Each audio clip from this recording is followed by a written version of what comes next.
तब उन्होंने कहा, अच्छा एक बात बताइए, इस संसार में सबसे पहले क्या था? बोले जल। जल में एक बट वृक्ष के पत्ते पर भगवान कृष्ण शयन कर रहे थे बाल रूप में। उनके मन में आई कि पृथ्वी हो, पृथ्वी का निर्माण किया। फिर सोचने लगी मैं अकेला क्या करूंगा, एक से दूसरा हो जाता हूं। तो नाभि से एक कमल प्रकट हुआ, पुष्प। उस पे ब्रह्मदेव विराजमान थे। ब्रह्मदेव के 4 मुख थे, मगर ये समझ नहीं आया कि मेरा जन्म कहाँ से हुआ है, मेरा नाम क्या है, मैं कौन हूँ, वो नहीं जानते। तब उन्होंने तपस्या की और ठाकुर जी ने, भगवान नारायण ने उन्हें बताया कि तुम्हारा नाम आज से ब्रह्मा है, तुम मेरे पुत्र हो और तुम इस सृष्टि का सृजन करोगे। भ्रकुटी से भोलेनाथ का प्रागट्य हुआ। उन्होंने कहा तुम्हारा कार्य है संहार करना संसार का, और मेरा कार्य है पालन करना। भगवान ने अपने अपने कार्य सबको सौंप दिए। तीनों देवों से 3 शक्तियां प्रकट हुई, माँ लक्ष्मी, माँ गौरी, महासरस्वती। 3 देवियां प्रकट हुई जब संसार का निर्माण किया। तो कहते हैं कि भगवान किसको मिलते हैं? राजा परीक्षित जी पूछते हैं कि ईश्वर किसको मिलते हैं, बताइए ना। अच्छा, जो बहुत स्नान करता है क्या उसे भगवान मिलते हैं? नहीं मिलते।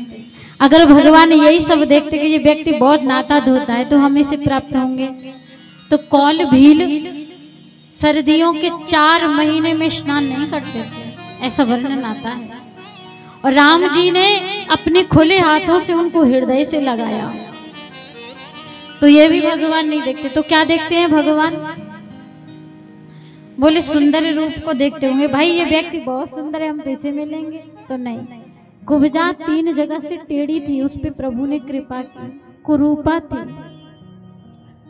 अच्छा, तो भगवान पढ़े लिखे तो देखते ही होंगे, राजा परीक्षित जी कहते हैं। तो बोले नहीं, अगर भगवान यही देखते कि आपने कितनी पढ़ाई की है, तो गजराज तो एक हाथी था, उस पर ठाकुर जी ने कृपा की, वो थोड़ी ना पढ़ा लिखा था। तो राजा परीक्षित जी कहते हैं अच्छा, तो उन्होंने उम्र देखी होगी, उम्र देखते होंगे भगवान तभी मिलते होंगे। बोले बिल्कुल नहीं, अगर उम्र भगवान देखते तो ध्रुव महाराज, प्रहलाद महाराज की आयु 5 वर्ष की थी, 5 वर्ष के बालक थे। तो क्या देखते हैं? न भगवान छोटा बड़ा देखते हैं। अगर छोटा बड़ा भगवान देखते तो कभी विदुर जी के घर जाकर के केले के छिलके नहीं खाते। अगर यही भगवान देखते तो वो बड़ा छोटा भी नहीं देखते कि आप कितने धनवान हैं, आप कितने गरीब हैं, वो ये भी नहीं देखते। कहते हैं कि एक बार महाभारत जैसा युद्ध हुआ, मतलब उसकी भीषण परिस्थिति उत्पन्न होने लगी। नया नया षड्यंत्र रचाया जा रहा था कौरवों के द्वारा पांडवों को मारने का। तो एक षड्यंत्र रचाया जिसको कहते हैं, एक बहुत भव्य महल बनवाया। महल किसका था? लाख का महल था।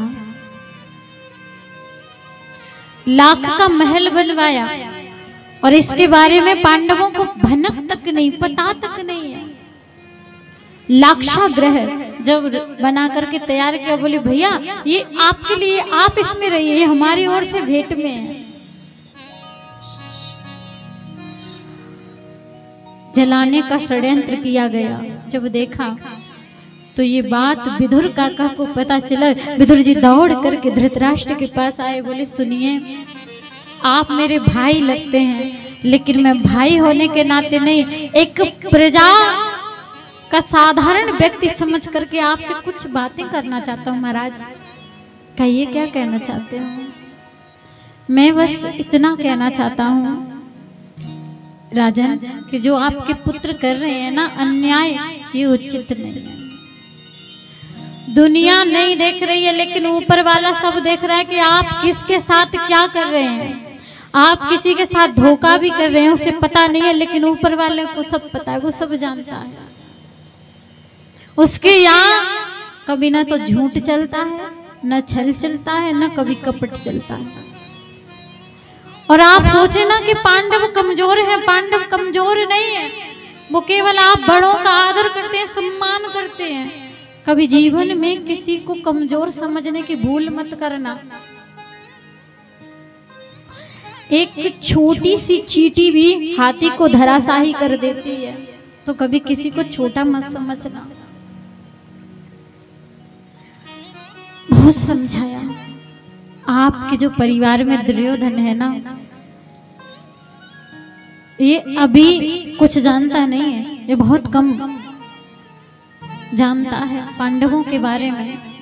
इसलिए आपसे निवेदन है महाराज, समझाइए ना अपने बच्चों को। देखो यदि बालक गलती करते हैं तो किससे कहा जाता है? माता पिता से कहा जाता है कि नहीं?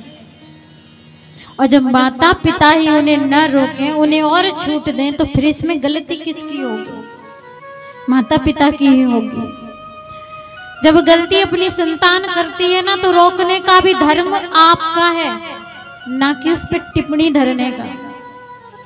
गलती की है तो मान लीजिए हाँ मेरे बच्चे ने गलती की है, समझाइए उसे ताकि आगे वो गलती ना कर सके। लेकिन धृतराष्ट्र महाराज शांत बैठे, एक शब्द नहीं कहा। और इतने में बाहर से देखा तो दुर्योधन आ गया। दुर्योधन को लगा कि मेरी बुराई हो रही है, मेरी बुराई कर रहे हो, लज्जा नहीं आती, वो भी मेरे पिता से।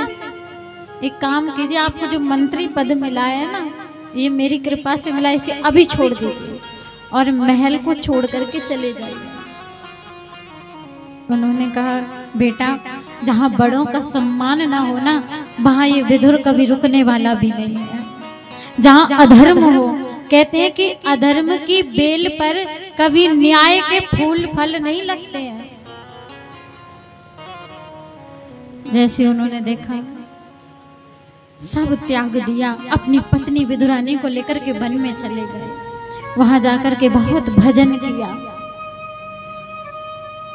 टूटी सी झोपड़ी, भोजन करने के लिए भी कुछ नहीं है, मगर उन्होंने दुख नहीं किया इस बात का।